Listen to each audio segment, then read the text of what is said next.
Movie के शुरू में हम मैक्स नामी आदमी को देखते हैं। मैक्स अकेला ही घूमता रहता है। वो किसी जमाने में पुलिस में काम करता था, लेकिन दुनिया में न्यूक्लियर वार हुई और सब कुछ तबाह हो गया। अब ना तो पुलिस है, ना आर्मी और ना ही कोई प्रॉपर गवर्नमेंट। इस न्यूक्लियर वार की वजह से पूरी हवा जहरीली हो चुकी है और जमीन भी बंजर हो गई है। इस वार में दुनिया में बहुत ज्यादा लोग मारे जा चुके थे और जो लोग बच गए थे उन्हें सरवाइव करने के लिए बहुत कुछ करना पड़ता था। पेट्रोल भी बहुत कम रह गया था, पानी भी कम था और खुराक भी, जिस वजह से लोग आपस में लड़ते रहते थे और मुख्तलिफ गैंग्स बन गए थे। ऐसे में कुछ गैंग्स बहुत ही ज्यादा खतरनाक थे। मैक्स भी सरवाइव करने के लिए अकेला घूमता रहता है और उसे उन लोगों की याद आती रहती है जिन्हें वो बचा नहीं सका था। इन लोगों में उसकी फैमिली भी शामिल थी। वो हर वक्त उनके ख्यालों में खोया रहता है। मैक्स इसी तरह अपनी गाड़ी में रोड पर घूम रहा होता है कि यहाँ पर बहुत सी गाड़ियाँ आ जाती हैं। वो मैक्स को तंग करने लगते हैं और उसकी गाड़ी को टक्कर मार के उसे गिरा देते हैं। वो लोग मैक्स को पकड़ कर ले जाते हैं। वो उसकी पीठ पर टैटू बनाते हैं जिस पर लिखा जाता है ओ नेगेटिव, जो कि मैक्स का ब्लड ग्रुप है। वो एक यूनिवर्सल डोनर है। इन लोगों ने मैक्स को अपना गुलाम बना लिया और इससे पहले कि वो उसे अपनी गुलामी की मोहर लगाते, वो उनके चुंगल से भाग जाता है, लेकिन ये लोग फिर से उसे पकड़ लेते हैं। ये इमॉर्टन जू का गैंग है। मॉर्टन जू यहाँ पर सबसे ज्यादा ताकतवर इंसान है। वो अपने चेहरे पर एक खास किस्म का शिकंजा पहनता है जिसके दोनों साइड 2 पाइप लगे होते हैं और इन्हीं की मदद से वो सांस लेता है। यानी कि उसे जिंदा रहने के लिए इस शिकंजे को पहनना बहुत ही जरूरी है। जो जिस जगह रहता है वो पहाड़ी की एक चोटी है।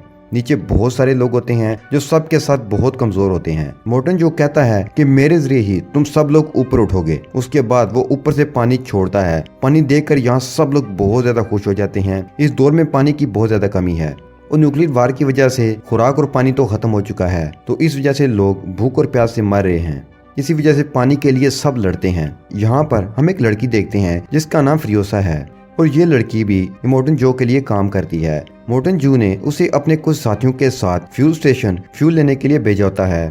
इससे पहले कि ये फ्यूल स्टेशन पहुंचती, ये अपनी गाड़ी ईस्ट की तरफ मोड़ लेती है। उसके एक आदमी उसे पूछता है कि हमें तो सीधा जाना था, लेकिन फ्रियोसा उसे कहती है कि हमें ईस्ट की तरफ ही जाना है। क्योंकि वो सीनियर है इसलिए उसका ऑर्डर कोई भी नहीं टाल सकता, इसलिए सभी गाड़ियां ईस्ट की तरफ निकल पड़ती हैं। इमॉर्टन जो भी ऊपर से दूरबीन के जरिए ये सब देख लेता है। वो भागता हुआ एक चैम्बर के अंदर जाता है जहाँ पर उसने 5 लड़कियों को गुलाम बना रखा होता है। वो लड़कियां उसके लिए बच्चे पैदा करेंगी ताकि उसकी नस्ल आगे चल सके। लेकिन हम देखते हैं कि वहाँ वो 5 की 5 लड़कियां गायब हैं। वो समझ जाता है कि फ्रियोसा उन सबको अपने साथ ले गई है। वो अपने लोगों को उनका पीछा करने का कहता है। इमॉर्टन जो की आर्मी ये सुनकर बहुत खुश हो जाती है क्योंकि इमॉर्टन के लिए अपनी जान तक देने के लिए तैयार हैं। उसने उन्हें यकीन दिलाया होता है अगर तुम मेरी जंग का हिस्सा बनोगे, तुम मेरे साथ लड़ोगे, अगर मेरे लिए जान दोगे तो तुम्हें जन्नत मिलेगी। इमॉर्टन की आर्मी का नाम वार बॉयज है। न्यूक्लियर रेडिएशन की वजह से ये एक बीमारी में मुब्तला है जिसकी वजह से इन सबको खून की जरूरत होती है। इसीलिए उन्होंने मैक्स को अपना गुलाम बना रखा है। यहाँ पर वार बॉयज को दिखाया जाता है जो बहुत कमजोर होता है, मगर वो फ्रियोसा को किसी तरह से भी पकड़ना चाहता है। इसलिए वो अपनी गाड़ी के आगे मैक्स को बांध देता है। मैक्स की बॉडी से एक पाइप निकल रहा होता है जिससे खून उसके वार सोल्जर की बॉडी में जा रहा होता है ताकि उसे पावर मिलती रहे और वो जंग में शामिल होकर इमॉर्टन के लिए अपनी जान देकर शहीद हो सके। यहाँ पर शहीद होना एक फख्र की बात होती है। यहाँ फ्रियोसा को देखते हैं जो कि दूसरे लोगों के इलाके में पहुंच चुकी है और वो लोग गाड़ी लेकर उसका पीछा करना शुरू कर देते हैं। यहाँ पर फ्रियोसा के जितने भी साथी होते हैं एक एक करके सभी मारे जाते हैं। अब इमॉर्टन जो की आर्मी जो कि फ्रियोसा को पकड़ना चाहती है वो यहाँ पर पहुंच जाती है।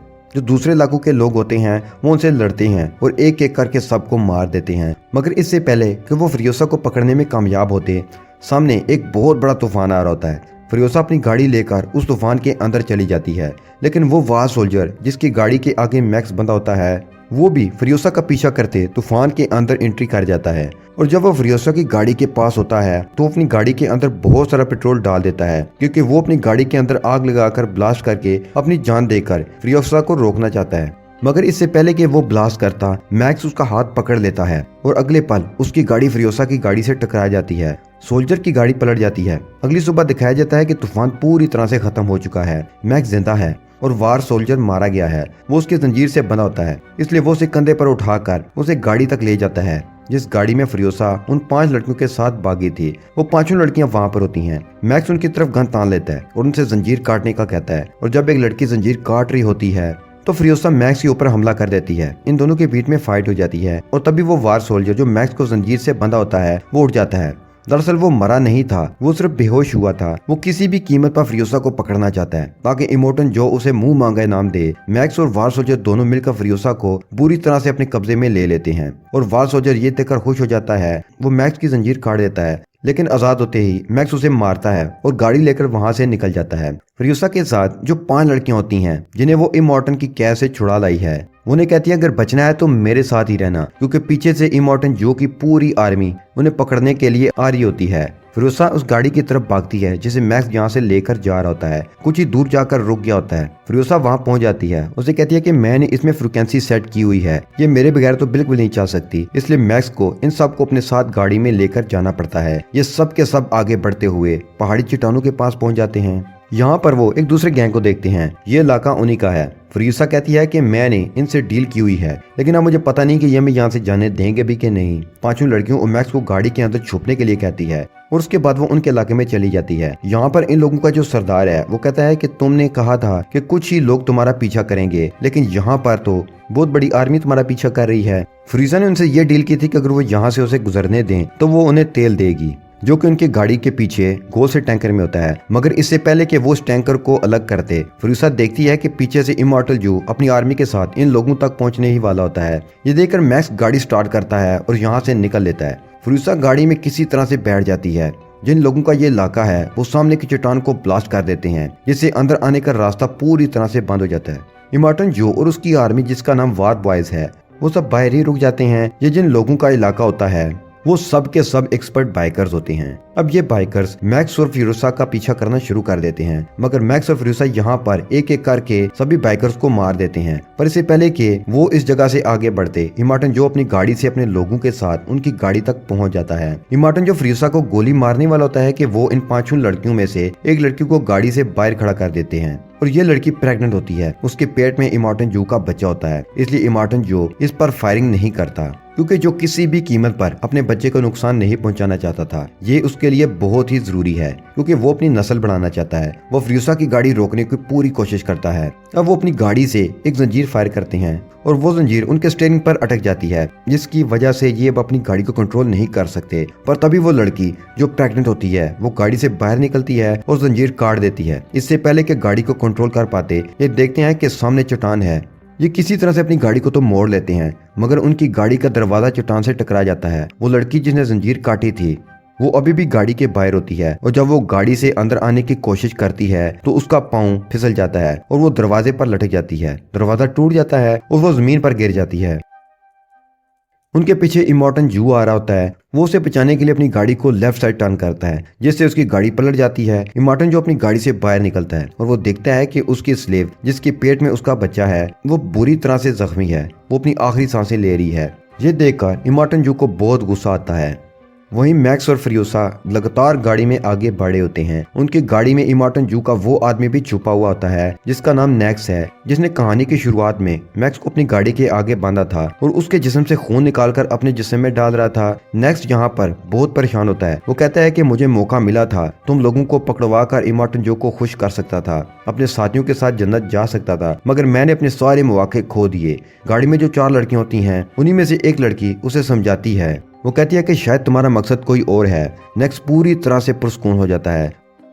वहीं उनकी गाड़ी को चलते चलते पूरा दिन हो चुका है। अब रात हो जाती है। मैक्स और फ्रियोसा देखते हैं कि इमॉर्टन जू की गाड़ी का पूरा काफिला अभी भी उनका पीछा कर रहा होता है।